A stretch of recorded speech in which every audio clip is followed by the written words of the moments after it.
नमस्कार दोस्तों, स्वागत है आप सभी का आपके अपनी प्रोग्रेस एजुकेशन के यूट्यूब चैनल पर। मैं पूनम यादव। आज की इस वीडियो में दोस्तों हम अंतर्राष्ट्रीय सीमा रेखाएं पढ़ने वाले हैं, जो कि आपके एग्जाम के पॉइंट ऑफ व्यू से कुछ ज़्यादा ही इंपॉर्टेंट होने वाली है वीडियो। क्योंकि इस वीडियो में दोस्तों हम सारी रेखाओं को कवर करने वाले हैं कि जो एग्जाम में पूछी भी गई हैं, और ये रेखाओं को हम जो है ठीक से याद करने वाले हैं। तो दोस्तों वीडियो को पूरा एंड तक देखिएगा। वीडियो अच्छी लगे तो लाइक, शेयर एंड सब्सक्राइब जरूर करिएगा। तो शुरू करते हैं बिना किसी देरी के आज की इस वीडियो को। तो दोस्तों आगे बढ़ने से पहले हमें ये समझना चाहिए कि रेखाएं क्या होती हैं, इनका निर्धारण कैसे किया जाता है। तो दोस्तों वे रेखाएं जो दो संप्रभु देशों को अलग करती हैं अंतर्राष्ट्रीय सीमा रेखाएं कहलाती हैं। इन सीमा रेखाओं का जो निर्धारण है दोस्तों भौगोलिक इकाई के आधार पर किया जाता है, जैसे कि नदी, पर्वत, झील, दलदल, देशांतर रेखा, अक्षांश रेखा आदि के सहारे क्या इन रेखाओं का निर्धारण किया जाता है। यदि हम सरल भाषा में कहें तो दो देशों को अलग करने वाली रेखा ही अंतर्राष्ट्रीय सीमा रेखाएं कहलाती है। अब दोस्तों हमारे सामने है सबसे पहली जो रेखा है वो मैकमोहन रेखा है। मैकमोहन रेखा दोस्तों किन दो देशों को अलग करती है, तो ये भारत और चीन को क्या है अलग करती है। अब इसको कैसे हम याद करें, तो दोस्तों मैक का मतलब होता है कि कोई प्रोडक्ट को बनाना, कोई चीज़ को बनाना। अब दोस्तों हम इनको कैसे याद करें, तो मैक का मतलब होता है कोई चीज़, कोई प्रोडक्ट को बनाना। तो दोस्तों अच्छे अच्छे प्रोडक्ट जैसे खिलौने हो गए, मोबाइल हो गए, ये कौन बनाता, तो ये चीन बनाता। चीन इतनी इतनी अच्छी अच्छी चीज़ें बनाता है कि वो हमारे मन को क्या है मोह लेता है। तो दोस्तों आपको ऐसे याद रखना है कि चीन इतनी अच्छी अच्छी चीज़ें बनाता है कि वो भारत के मन को क्या है मोह लेता है। तो ऐसे आपको याद रखना है कि मैकमोहन रेखा जो है भारत और चीन को क्या है अलग करती है। यदि दोस्तों हम इस रेखा के निर्धारण की बात करें तो इसका निर्धारण तत्कालीन ब्रिटिश भारत सरकार में विदेश सचिव रहे सर हेनरी मैकमोहन ने किया था, और इन्हीं के नाम पर जो है इस रेखा का नाम भी रखा गया है।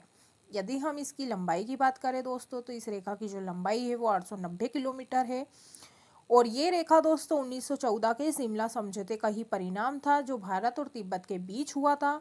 लेकिन चीन इस रेखा को नहीं मानता है, क्योंकि चीन का कहना है कि जब शिमला समझौता हुआ था तो इसमें हम मौजूद नहीं थे, क्योंकि इस समय तक दोस्तों तिब्बत एक स्वतंत्र देश था, और इसी कारण तिब्बत के प्रतिनिधियों ने प्रतिनिधियों ने हस्ताक्षर किए थे। बाद में 1950 में जो है चीन ने तिब्बत पर क्या है अपना अधिकार क्षेत्र बना लिया था।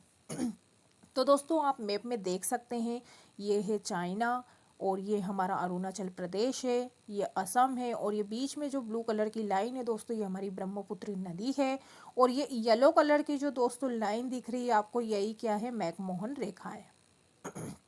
तो ये आप मैप में जो है अच्छे से समझ पाएंगे कि मैकमोहन रेखा जो है कैसी खींची गई है और किन दो देशों को अलग करती है। तो ये भारत और चीन को क्या है अलग करती है। तो आपको दोस्तों अच्छे से सारी चीज़ें याद रखना है। अगली रेखा है दोस्तों हमारे सामने डुरंड रेखा। डुरंड रेखा किन दो देशों को अलग करती है, तो ये पाकिस्तान और अफगानिस्तान को क्या है अलग करती है। जब पाकिस्तान दोस्तों पहले भारत का हिस्सा था तो ये रेखा भारत और अफगानिस्तान के बीच में थी। लेकिन जब पाकिस्तान भारत से अलग हुआ तो अब वर्तमान में ये जो रेखा है पाकिस्तान और अफगानिस्तान के बीच में है। इस रेखा का नाम दोस्तों सर मार्टिमेर डुरंड के नाम पर रखा गया है, जिन्होंने अफगानिस्तान के अमीर अब्दुल रहमान खान को सीमा रेखा बनाने पर राजी किया था।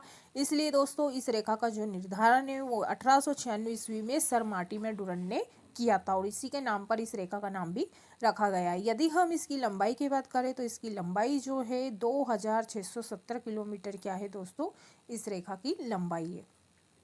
तो आप मैप में देख सकते हैं दोस्तों, ये है अफगानिस्तान, ये है पाकिस्तान, और ये जो बीच में रेड कलर की जो लाइन है यही क्या है दोस्तों डुरंड रेखा है। तो ये किन दो देशों को अलग करती है, तो पाकिस्तान और अफगानिस्तान को अलग करती है।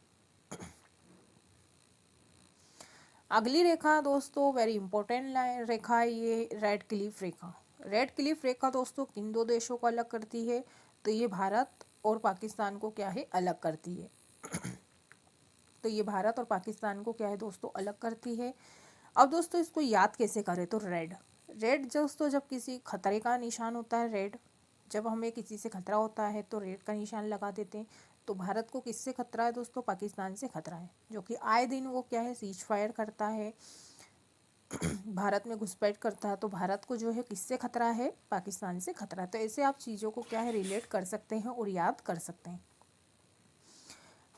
1947 ईस्वी को सर सिरिल रैडक्लिफ के द्वारा इसका निर्धारण किया गया था और इसका नाम सीमा रेखा का सीमांकन करने वाले सर सिरिल रैडक्लिफ के नाम पर रखा गया है।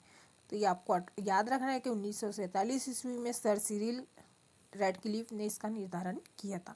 यदि दोस्तों हम इसकी लंबाई की बात करें तो लगभग 3323 किलोमीटर क्या है इसकी लंबाई है।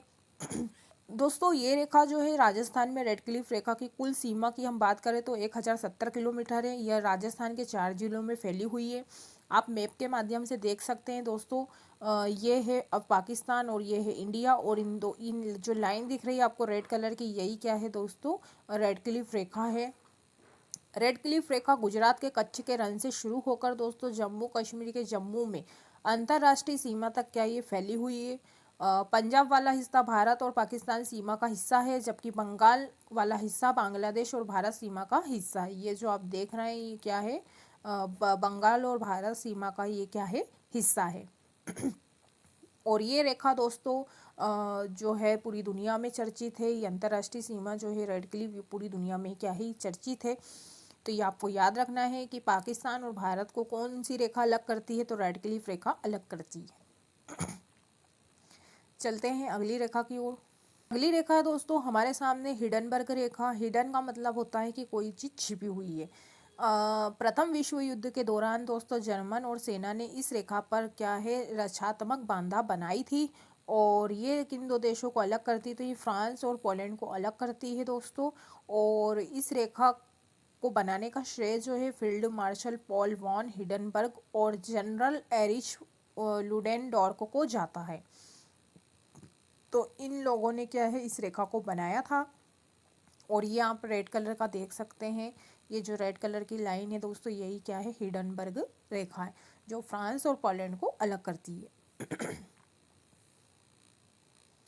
अगली रेखा है दोस्तों हमारे सामने ओडरनास रेखा। ओडरनास रेखा किन दो देशों को अलग करती है, तो ये फ्रांस और पोलैंड को क्या है अलग करती है। 24वीं समानांतर रेखा। दोस्तों समानांतर क्या होता है, तो समानांतर रेखाएं ऐसी रेखाएं होती हैं जो हमेशा एक दूसरे से समान दूरी पर होती है। इन रेखाओं को कभी भी एक दूसरे का काटने नहीं दिया जाता है, तो इसे ही हम समानांतर रेखा कहते हैं। तो ये किन दो देशों को अलग करती है, तो दोस्तों ये भारत और पाकिस्तान को अलग करती है। लेकिन दोस्तों पाकिस्तान का दावा है कि ये जो रेखा है ये भारत और पाकिस्तान के बीच की वास्तविक सीमा है, लेकिन भारत इसे स्वीकार नहीं करता है। कौन सी रेखा को स्वीकार नहीं करता है, 24वीं समानांतर रेखा को।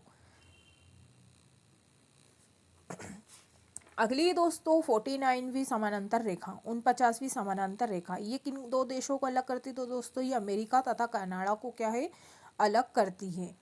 अमेरिका तथा कनाडा को दो भागों में क्या है बांटती है।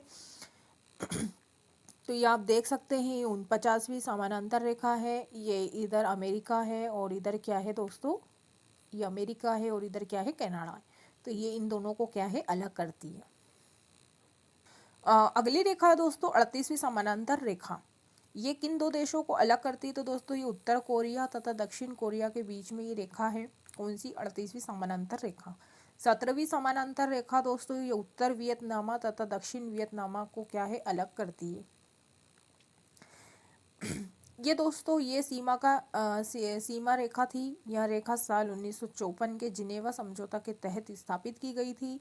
हालांकि 1976 में अमेरिका सेना ने जो है वापसी की और दक्षिण वियतनाम सरकार ने जो है आत्मसमर्पण के बाद जो है वियतनाम एकीकृत हो गया था दोस्तों, और यह सीमा अप्रासंगिक हो गई थी। तो ये दोनों जो है उत्तर वियतनाम तथा दक्षिण वियतनाम को ये अलग करती थी। अगली है दोस्तों मैगीनॉट रेखा। अगली रेखा जो है मैगीनॉट रेखा ये किन दो देशों को अलग करती है दोस्तों, तो ये जर्मनी तथा फ्रांस को क्या है ये अलग करती है। जर्मनी के आक्रमण से बचाव के लिए फ्रांस ने ये रेखा बनाई थी। अगली है दोस्तों सीज फ्राइट रेखा। सीज फ्राइट रेखा जो है जर्मनी तथा फ्रांस ये दोनों के ही बीच में बनी हुई थी। जर्मनी ने यह रेखा बनाई थी, ये आपको याद रखना है। अगली रेखा है दोस्तों हमारे सामने एलओसी, जिसे हम कहते हैं लाइन ऑफ कंट्रोल या नियंत्रण रेखा भी कहते हैं। ये किन दो देशों के बीच में खींची गई दोस्तों, तो ये भारत और पाकिस्तान के बीच में क्या है ये एलओसी खींची गई है। ये रेखा दोस्तों साल 1947 में दोनों देशों के बीच हुए युद्ध के बाद तय की गई थी, और यह रेखा जो है जम्मू कश्मीर के कुछ हिस्सों को दोनों देशों के बीच बांटती है। एलओसी की लंबाई की यदि हम बात करें तो करीब इसकी लंबाई 740 किलोमीटर है। एलओसी पर दोस्तों भारत की तरफ जम्मू कश्मीर का हिस्सा आता है, जबकि पाकिस्तान की तरफ अवैध रूप से कब्जे में आए कश्मीर, जिसे हम ऑक्यूपाइड कश्मीर कहते हैं, उसके जो क्षेत्र है जैसे गिलगिट और बलिस्तान का हिस्सा जाता है। तो आप देख सकते हैं ये इंडिया है और ये पीओके है, और दोस्तों ये जो लाइन है यही क्या है, एलओसी है। लेकिन भारत मानता है कि ऑक्यूपाइड कश्मीर हमारा है, पाकिस्तान कहता है हमारा। तो यही लड़ाई दोस्तों आज तक चल रही है। और दोस्तों 1971 के युद्ध के बाद भारत और पाकिस्तान के बीच शिमला समझौता हुआ था। इस समझौते में दोनों देशों ने जो है औपचारिक तौर पर एलओसी को स्वीकार किया था। तो ये आपको याद रखना है। अगली है दोस्तों हमारे सामने 8 डिग्री चैनल। चैनल क्या होती है दोस्तों? सबसे पहले हमने जब शुरू की थी वीडियो तब हमने जो है रेखा पढ़ी, फिर समानांतर रेखा पढ़ी। अब दोस्तों हमारे सामने चैनल आया, तो अब सबसे पहले हम चैनल को समझेंगे कि क्या होता है। तो दोस्तों चैनल एक चौड़ा खुला जलमार्ग होता है जो एक दूसरे के पास स्थित दो भूभागों को यानी कि जमीन के टुकड़ों से होकर गुजरता है। इसे हम स्ट्रेट से अलग कहते हैं दोस्तों, जो पानी की दो बड़ी वाटर बॉडी को जोड़ने का काम करता है। तो उसी को दोस्तों हम क्या है, चैनल कहते हैं। तो दोस्तों 8 डिग्री चैनल, तो दोस्तों 8 डिग्री जो चैनल है ये मालदीव और भारत के बीच समुद्र सीमा है, 8 डिग्री चैनल से होकर गुजरती है। ये मिनिकॉय और मालदीव द्वीपों को क्या है दोस्तों, अलग करती है। तो ये किन दो देशों को अलग करती है दोस्तों? तो ये मिनिकॉय और मालदीव को अलग करती है। आप दोस्तों मैप में देख सकते हैं ये मालदीव है और ये मिनिकॉय है और ये 8 डिग्री चैनल है। तो दोस्तों ये जो बीच में है यही क्या है, 8 डिग्री चैनल है जो मिनिकॉय और मालदीव को क्या है, अलग करती है। इसका नाम दोस्तों इसलिए रखा गया है क्योंकि ये भूमध्य रेखा के उत्तर में 8 डिग्री अक्षांश रेखा पर स्थित है, इसलिए इसको हम 8 डिग्री चैनल कहते हैं। अगली है दोस्तों हमारे सामने 9 डिग्री चैनल। 9 डिग्री चैनल दोस्तों मिनिकॉय और लक्षद्वीप इन दोनों को क्या है दोस्तों, अलग करती है। तो 9 डिग्री चैनल मिनिकॉय लक्षद्वीप को अलग करती है। ये आप देख सकते हैं ये लक्षद्वीप है और ये मिनिकॉय है, और बीच में जो ये है दोस्तों यही क्या है, 9 डिग्री चैनल है। ये दोस्तों 2597 मीटर गहराई के साथ 200 किलोमीटर चौड़ी भी है। इसका नाम इसलिए रखा गया है दोस्तों क्योंकि भूमध्य रेखा के उत्तर में 9 डिग्री अक्षांश रेखा पर स्थित है, इसलिए हम इसे 9 डिग्री चैनल कहते हैं, जो मिनिकॉय और लक्षद्वीप को क्या है, अलग करती है। 10 डिग्री चैनल, तो दोस्तों ये बंगाल की खाड़ी में लघु अंडमान द्वीप समूह और ग्रेट निकोबार द्वीप समूह को एक दूसरे से क्या है, अलग करती है। तो दोस्तों आप ये देख सकते हैं ये 10 डिग्री चैनल है, ये निकोबार है, अंडमान निकोबार है, और ये इन दोनों को क्या है, अलग करती है। ये दोस्तों यहाँ उत्तर से दक्षिण तक 150 किलोमीटर चौड़ा, पूर्व से पश्चिम तक 10 किलोमीटर लंबा, और इसकी न्यूनतम गहराई की यदि हम बात करें तो 7.3 मीटर क्या है दोस्तों, इसकी गहराई है। तो ये आपको अच्छे से याद रखना है। और इसका नाम दोस्तों भूमध्य रेखा के उत्तर में 10 डिग्री अक्षांश रेखा पर स्थित है, इसलिए हम क्या है इसको 10 डिग्री चैनल कहते हैं। अगला है दोस्तों ग्रैंड चैनल। ग्रैंड चैनल जो है ग्रेट निकोबार द्वीप समूह और सुमात्रा द्वीप समूह, जिसे हम इंडोनेशिया भी कहते हैं, इन दोनों को दोस्तों क्या है, ये अलग करता है। कौन? Grand channel. 3 बीघा कॉरिडोर किस किस को अलग करता है दोस्तों? तो 3 बीघा जो कॉरिडोर है भारत और बांग्लादेश को जोड़ता है। तो 3 बीघा जो कॉरिडोर है ये भारत और बांग्लादेश को जोड़ता है। 3 बीघा कॉरिडोर को दोस्तों सितंबर 2011 में बांग्लादेश को पट्टे पर दिया था।